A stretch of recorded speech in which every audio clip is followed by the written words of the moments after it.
My name's Daniel Ridgeway. I'm the chef and owner of Ridgeway Group, and we're at Little Truffle, the very first restaurant I opened over 15 years ago.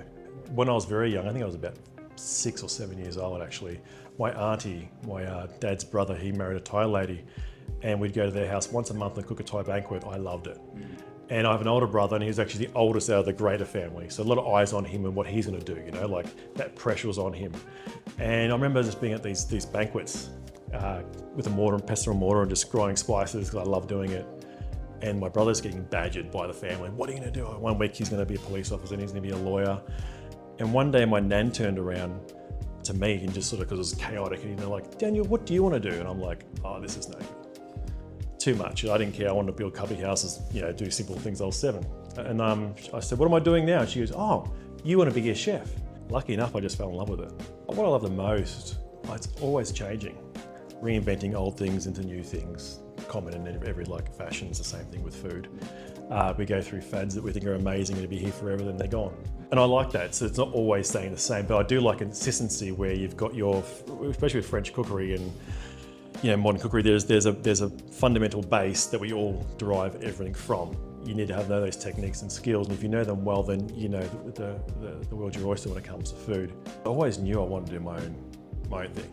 We all say that, but my parents, we owned, when I was like 7, my parents owned like a pizza parlor and a takeaway shop for like 4 or 5 years, and I worked in that. Yeah. Then we had a fish and chip parlor and did that for a couple of years, and small business, it's sort of in the family. Not the sort of level that I was doing, not that I love working in that pizza parlor. It gave me a good, probably working there too young, but that's just, that your family gets in there and gets it done. I think now, based on the population and the people who are living here, which are from Sydney and from Melbourne, a lot of them, the amount of restaurants per capita there is spot on to what it was 25 years ago, right? So it's kind of, I don't like to say the Gold Coast dining scene's crap. There are places that could be better. 100%, but they've got their own market and they're busy. So why would you change what you're doing when that restaurant's full, or that tavern's full, or that surf club's full, where it might just be steak and chips, but they're pumping, So for me, restaurants, is it rated on how busy they are or what the food is? It's all individual. But so I think what I do think is amazing is that the diversity of what's being offered on the Gold Coast is far greater now than what it was back then, and that's what excites me a lot, because you can get into a lovely, nice sort of fine dining-ish restaurant. I like labelling us as fine dining. We're close to it. I think we're still approachable. However, we've got other restaurants ourselves which look like this restaurant, but are much more casual in their service and in their food offering. It's more of a share style. And then you look at the investment from hotels, like the Mandarin just down the road here. Gee, that's amazing. I think it looks great. Hopefully they can maintain their level of what they're serving there now, because it's fantastic. And people are investing into the area. There's some great chefs who have, just like myself many years ago, you've come up and down, they're doing some amazing things. And I think I've been to other cities, and yes, they're great, but they've got 5 million people living there. We haven't even got 1 million. Yeah. And we've got amazing offerings. When I decided finally I'm gonna open my own restaurant, back then it was like you go in Broadbeach, I think it was like Tedder Avenue, the tourist hub of Service Paradise. Dally is sort of like, that's where you open a restaurant. Burleigh a little bit as well, but this kind of restaurant, no. And I'm like, no, I want to do it here. And everyone's like, you're crazy. And don't get me wrong, for the first 2 years, it was hard. It was real hard.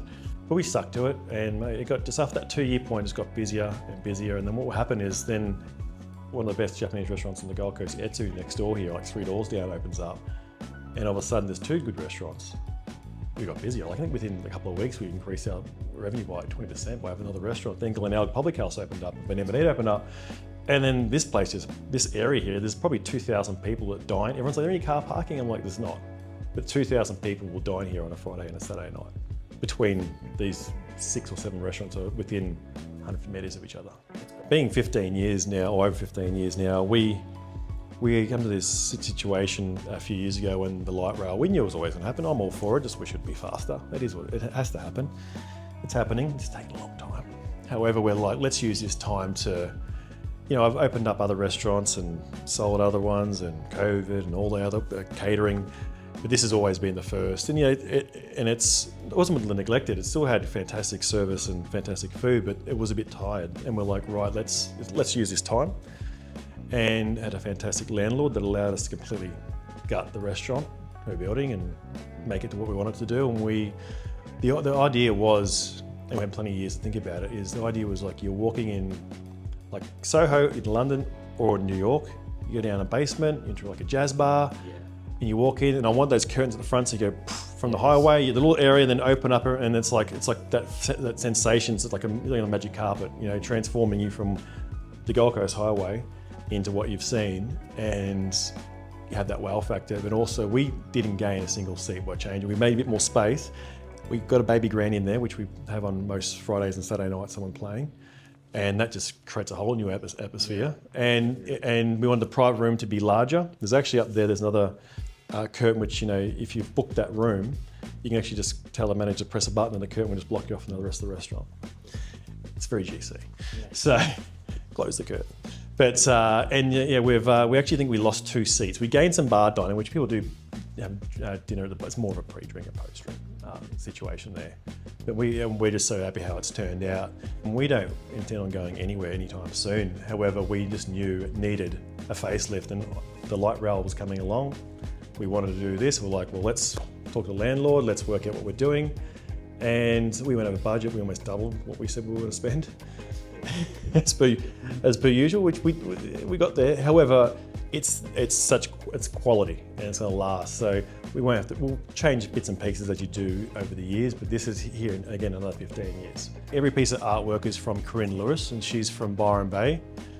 When we first opened Little Truffle, we got recommended to her. She came in, looked at the space.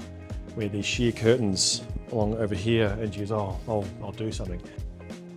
We're just making a raspberry souffle with white chocolate sauce today. It's just a favourite here at Little Truffle.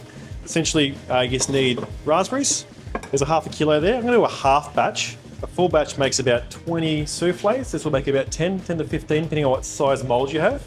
I remember when I was working at the Square, and I was only there for about 6 months towards the end of my visa in London, in Mayfair, and I was working on the fish side, and I just love watching the banter between the English sous chef who was on the sauce section. Really, that's what it was. It was a harder section, and he was opposite the French pastry chef, and they used just to go at it. And I remember it was my first week, and they're talking away, yelling, screaming, and finally, the English guy just freaked out and lost the plot, went up to him, punched him in the nose and broke his nose. That was my first week. I'm like, this is full on. And so then the next day, the police were at work waiting for us to start, interviewed us one by one. And everyone just happened to be off that day. That was the story. So no one was actually working and could see it happen. So that was that. But I really liked this French guy. So I kind of made friends with him, and because the stuff they were doing in that pastry section was just beyond what I could even imagine. And he had a couple of recipes. I really wanted this recipe, which I got. Then I lost it, and then I found it again, and I used it many years later for myself. It's been changed since. I mean, souffle has their own recipes. This one here is designed for high volume, so we don't have to make this. Some souffles have to be made with the creme pat base, is made to order every single time, which means customers are waiting, 30-35 minutes for their souffle at the minimum. It's backlogged in the kitchen. You need a large kitchen for that, so I've modified it so we can pre-make them just before service each day. And on Fridays, Saturdays, some other days, you'll make them twice in a night because you'll sell, instead of making 25, you have to make 50. So we're just softening those raspberries down in the water and essentially making a coulis without sugar. We just get the butter. We just key is get the butter in there and up, just up. Right, just like this, all the way around, and we'll put that in the fridge for 10 minutes and then do it again, just double butter them, then coat them with sugar. So long as you don't do this, because then the souffle could get stuck, you're pretty much set for it to rise perfectly, as long as you whip. Now with the white chocolate sauce, there's many ways you could do it. We keep it extremely simple. We've got a litre of cream here. My head chef's gone ahead and made it easy for me, thank you. Straight into a pot. 1 litre of cream, 350 grams of the Calibre white chocolate buttons. That is it. 300 grams of egg whites that go in.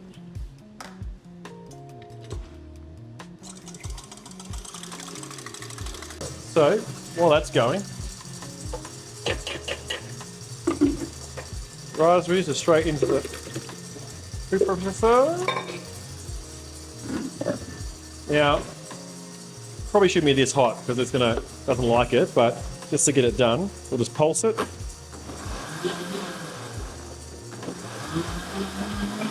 Start adding some sugar now.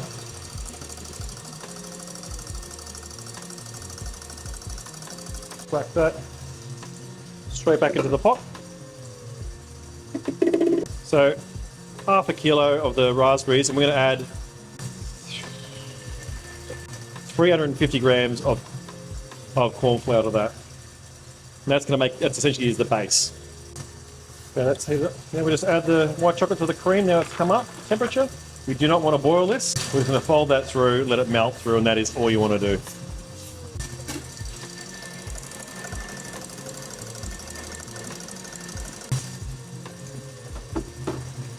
Okay, so I'm going to start. So we get the lovely pink colour, and just whisk, whisk, whisk. It will get really thick. Little Truffle. So the idea was that essentially little truffles are a gem of the kitchen, and we're a little gem on the Gold Coast. So we weren't part of the main food hubs, as I told you. We were just on the corner of Mermaid Beach. I wanted to be on the corner so people could see us. And, you know, we're a little gem. So that sort of, everyone back then thought that we were selling chocolates. So the education was required there. Now truffles being very, very popular and known around the country, and us growing some of the best truffles in the world, people understand it now.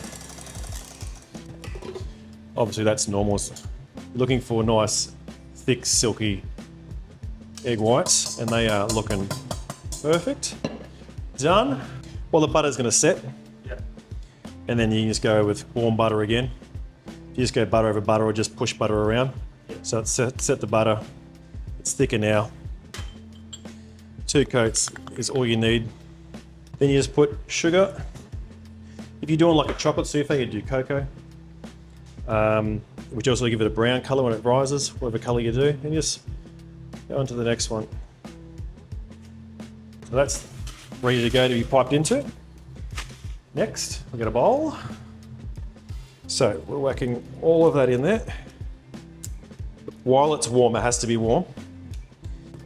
Whip the crap out of those. You just want to get a base happening. The rest has to be folded in, or else you're just whipping the proteins that you've just whipped up. It won't rise. So get that all nice and combined. We just sort of start folding it.